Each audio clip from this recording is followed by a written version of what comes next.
Good morning to all. Today we shall discuss about the lesson plan of English poetry. आज इस video में हम बात करेंगे अंग्रेजी पोइट्री के लेसन प्लान के बारे में। क्या उसका बेसिक लेआउट रहेगा, क्या उसके स्टेप रहेंगे और किस तरह से हम इंग्लिश के लेसन प्लान को बनाएंगे, इंग्लिश पोइट्री के लेसन प्लान को फ्रेम करेंगे। ओके, चलिए हम देखते हैं lesson plan of English poetry. जैसे कि हम प्रत्येक सब्जेक्ट के लेसन प्लान की स्टार्टिंग करते हैं, बेसिक इनिशियल फिल करते हैं, बेसिक एंट्रीज करते हैं, वो आपके सेम रहती हैं। उसके बाद जनरल ऑब्जेक्टिव्स आते हैं आपके इंग्लिश पोइट्री के।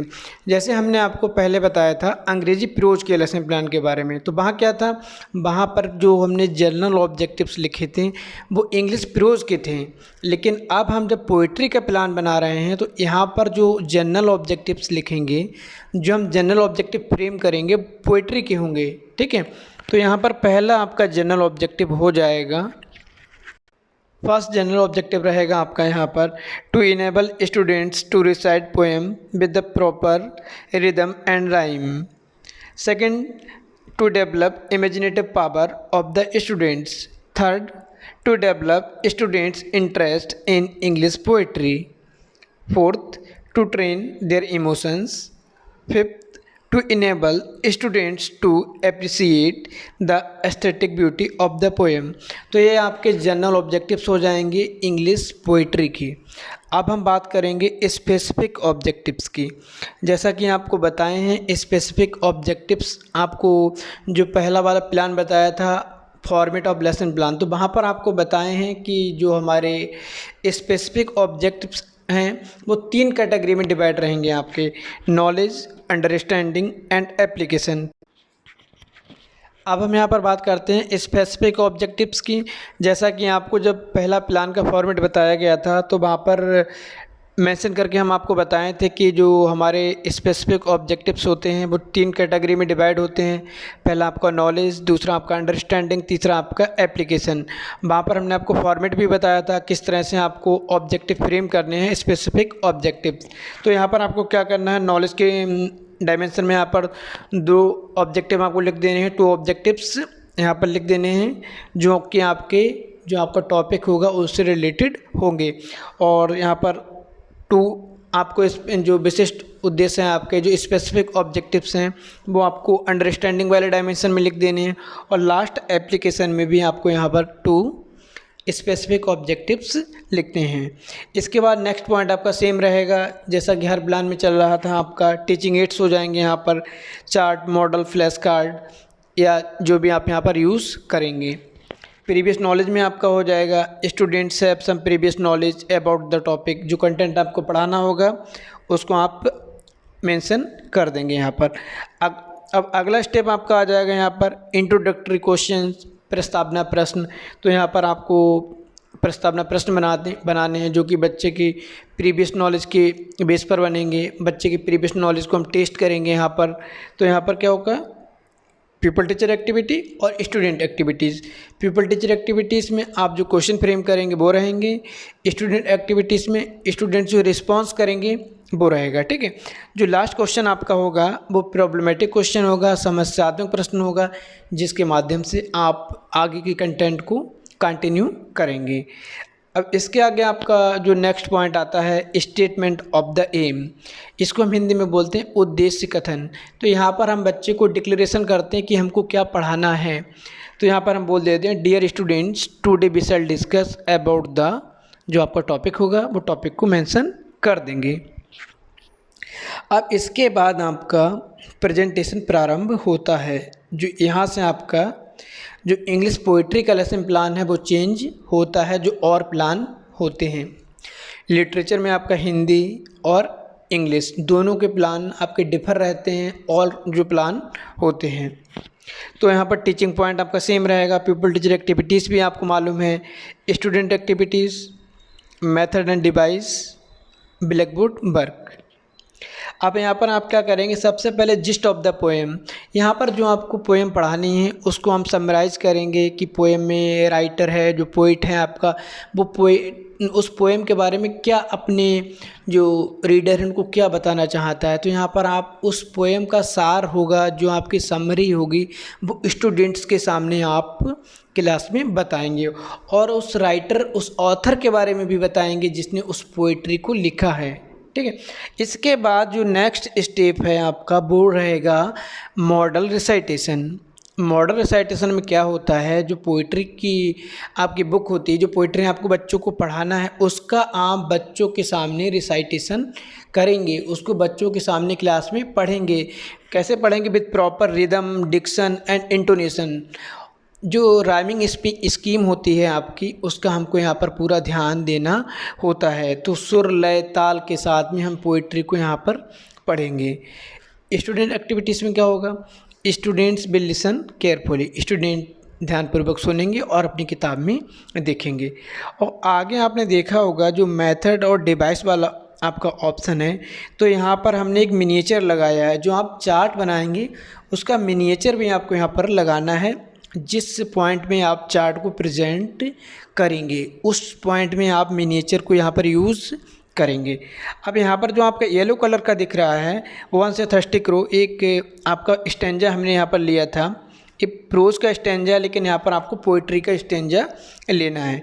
फॉर एग्जांपल यहाँ पे लिया गया था बस। अब इसको हम क्या करेंगे, जो येलो कलर का चार्ट है आपका, ये जहाँ से आपका मॉडल रिसाइटेशन स्टार्ट है, इसको हम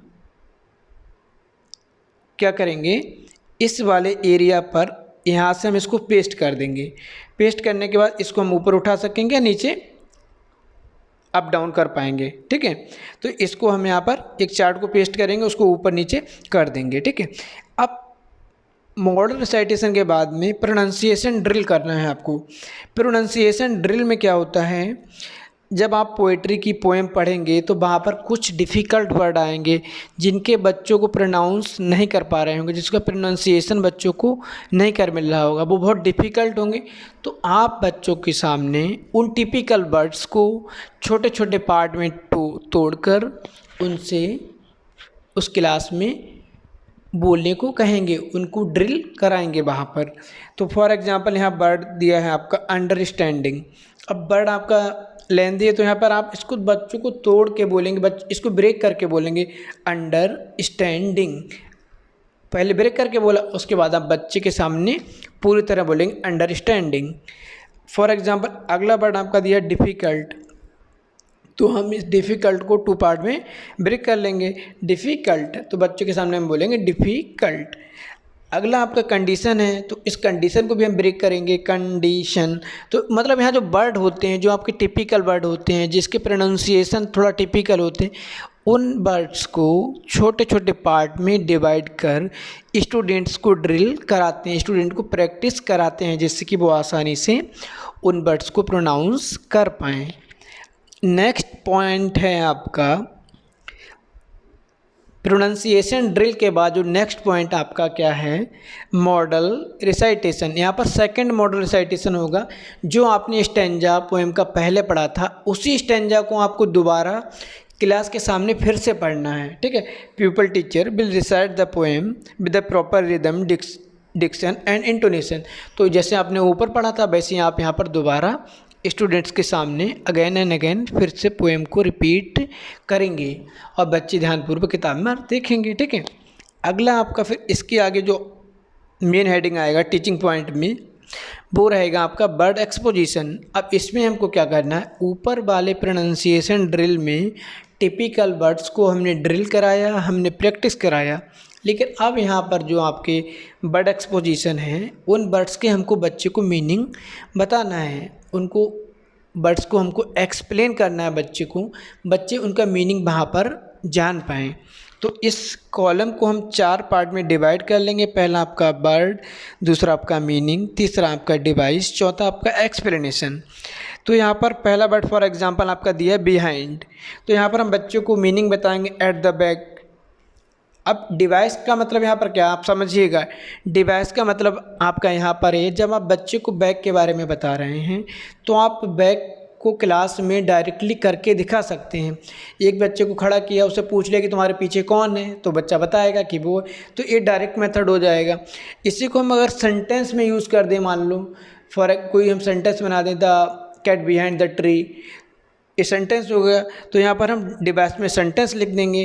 अगर हमने मान लो यहाँ पर सिनोनिम कर रहा है, एंटोनियम किया है, सिमिलर वर्ड किया, जो हम यहाँ पर यूज़ करेंगे वो आपकी डिवाइस होगी।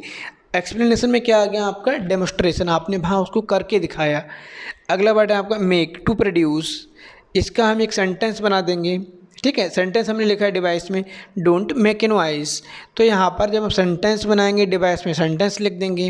अगर हम एंटोनियम के माध्यम से बता रहे हैं तो एंटोनियम्स लिख देंगे, सिनोनिम्स के माध्यम से बता रहे हैं तो सिनोनिम्स लिख देंगे, और डायरेक्ट दिखा रहे हैं तो डायरेक्ट यहाँ पर हम मेंशन कर देंगे। ठीक है, तो यहाँ पर जो वर्ड्स रहेंगे आपके 4 से कम नहीं रहेंगे। फॉर एग्जाम्पल आपको यहाँ पर 2 दिखाए गए हैं। इसके बाद आपको करानी है यहाँ पर जो नेक्स्ट पॉइंट है आपका इमिटेशन रीडिंग। आपने बच्चों के सामने 2 बार पोएम को रिसाइट किया था। अब आप बच्चों से कहेंगे, स्टूडेंट्स से कहेंगे कि वो आपके सामने पोएम को, पूरी क्लास के सामने पोएम को रिसाइट करें। The pupil teacher will ask 2 or 3 students to recite the poem properly. अब पूरे क्लास की जब हम बात करेंगे, फॉर एग्जांपल आपके क्लास में 3 रो हैं, तो आप तीनों रो को रिप्रेजेंट करेंगे। एक फर्स्ट रो से हो जाएगा, एक सेकंड से हो जाएगा, एक लास्ट से हो जाएगा। 3 बच्चों से हमको यहाँ पर या 4 बच्चों से हमको पोएम को रिसाइट कराना है। उनके रिदम डिक्शन पर हमको ध्यान देना है। अगर वो कहीं पर मिस्टेक कर रहे होंगे तो उनको आप प्रमोट करेंगे, उनको वहाँ पर समझाएंगे, उनको प्रोनाउंस कराएंगे। ओके, इमिटेशन रीडिंग में स्टूडेंट्स क्या करेंगे, the students will recite the poem with proper rhyme and rhythm. इसके बाद अब आपको करना है जो आप कंप्रिहेंसिव क्वेश्चन, बोधात्मक प्रश्न, जो आपने स्टैंजा पढ़ाया था, जो आपने जिस्ट बताया था, जो पोएम का आपने समरी बताई थी, उसके बेस पर आप यहाँ पर 3-4 प्रश्नों का निर्माण करेंगे, 3-4 क्वेश्चन को फ्रेम करेंगे जो कि आपके पोएम पोइट्री के बेस पर होंगे। तो यहाँ पर आपको क्वेश्चन करना है, बच्चे यहाँ पर आपको रिस्पॉन्ड करेंगे। मेथड आपका हो जाएगा क्वेश्चन आंसर मेथड, और जहाँ जहाँ पर बुक पढ़ रहे हैं, आप रीडिंग कर रहे हैं, वहाँ पे आपका मेथड होगा टेक्स्ट बुक मेथड। ओके, अब इसके बाद आपको ब्लैक बोर्ड समरी कर देनी है। ठीक है, ब्लैक बोर्ड यहाँ पर आपको पेस्ट कर देना है। डेट, क्लास, सब्जेक्ट, सब सब्जेक्ट, टॉपिक, पीरियड, ड्यूरेशन को यहाँ पर आपको मेंशन करना होता है। यहाँ पर वर्ड हो जाएंगे, यहाँ पर मीनिंग हो जाएगी, या जो भी आपने रिटन वर्क ब्लैक बोर्ड पर किया होगा वो यहाँ पर आप मेंशन करेंगे। ओके, अब आप क्या करेंगे, जब ब्लैक बोर्ड पर आपने वर्क मेंशन किया था, अब आप क्लास में सुपरविजन करेंगे, कौन कौन बच्चे उसको नोट डाउन कर रहे हैं। The pupil teacher will ask to the students to note down the blackboard work और समरी एंड ही और she will supervise the class. इसके बाद नेक्स्ट पॉइंट आपका आएगा रिकैप्चुलेशन है, रिकैप्चुलेटरी क्वेश्चंस। तो यहाँ पर आप स्टैंजा के बेस पर कुछ पुनरावृत्ति प्रश्नों का निर्माण करेंगे, उनके मेमोरी लेवल को, उनकी जो अंडरस्टैंडिंग लेवल को हम यहाँ पर टेस्ट करेंगे कि कैसे उन्होंने उसको रिसीव किया है, वो आपको किस तरह से रिस्पॉन्ड कर रहे हैं वहाँ पर। ओके, इसके बाद लास्ट में आप होम असाइनमेंट देकर अपने लेसन प्लान को एंड कर देंगे। और इंग्लिश पोइट्री के लेसन प्लान में बस इतना ही।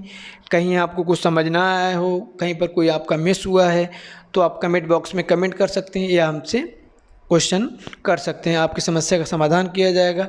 कहीं पर भी कोई प्रॉब्लम फेस हो रही है आपको लेसन प्लान में, पोइट्री में, प्रोज में या किसी भी सब्जेक्ट में, तो आप बेझिझक मैसेज कर सकते हैं। धन्यवाद।